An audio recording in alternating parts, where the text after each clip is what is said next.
Hi! For today's video nga ay gagawa tayo dito ng ating shawarma. Dahil pwede din natin ito ipang-negosyo kahit nasa bahay ka lang. Kasi kahit wala kang machine ay pwede ka nang gumawa ng gantong shawarma. Tapos ituturo ko din sa inyo kung paano nga gumawa ng garlic sauce at itong napakadaling cheese sauce natin. Kaya wag na natin patagalin, mag-umpisa na tayo dito magluto ng ating ground beef. Mag-gisa muna tayo dito ng 4 na pirasong bawang na ganyan ang size. Tapos isunod na nga natin itong 1/8 kilo lamang ng beef. So bali nabibili pa sa grocery store. Bali mapapansin nyo pala dito na habang hinahalo nyo nga ito ay lumalabas yung mantika ng ating beef. Saka naman natin lagyan ng mga pampalasa gaya nitong 2 tablespoon ng oyster sauce, 2 tablespoon ng soy sauce at 2 tablespoon naman ng ating brown sugar. At ang lasa ay itong salt and pepper. So depende na nga sa inyo guys kung ano nga bang gusto nyong lasa. Then paghalo-haluin lang natin ito para mahalo talaga yung lahat ng mga ingredients na lagay natin. Tapos saka naman tayo maghintay hanggang sa maluto ito. At para naman sa ating pita, pinainit ko nga pala siya dito sa ating kawali dahil galing pala ito sa aming freezer. Tsaka parang din medyo toasted ang ating pita, diba? Ang next nga natin gawin ay kung paano nga gumawa ng ating garlic mayo na sauce. Ayan, naglagay lang ako dito ng 220 ml ng mayonnaise at nasa 2 tablespoon naman ng minced garlic. At lagyan na din natin ng 1 tablespoon ng brown sugar at 1 tablespoon naman ng suka. Then, nasa sa inyo na lang ang pagtansya ng ating asin at paminta. Tapos, ang last ay 1/4 cup lamang ng evaporated milk. Then, paghalo-haluin lang natin ito para mahalo talaga yung mga nailagay nating mga ingredients. At once nga okay na, ay lagay na natin dito sa ating squeezer bottle. Tapos, gumamit nga lang ako dito ng strainer para maalis talaga yung namumuo niyang mga garlic. O diba, ganun nga lang kadali gumawa ng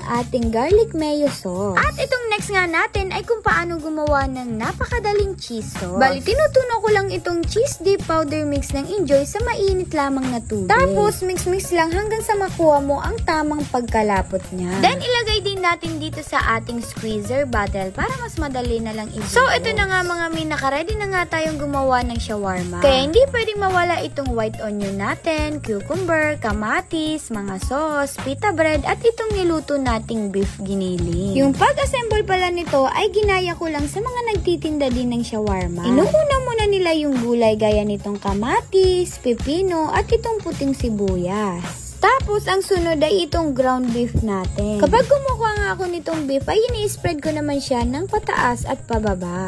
Para kapag kinain natin, ay meron pa din tayong nakakaing laman, diba? Sunod naman nga nating ilagay ay itong mga sauce natin, gaya nitong garlic mayo at itong cheese sauce. Tapos, nirap ko lang siya ng paganto. O, diba? Ganun lang pala kadali gumawa ng ating shawarma. Kaya kung nagbabalak nga kayong magnegosyo ng shawarma na hindi gumagamit ng anumang machine, ay pwede na munang ganito.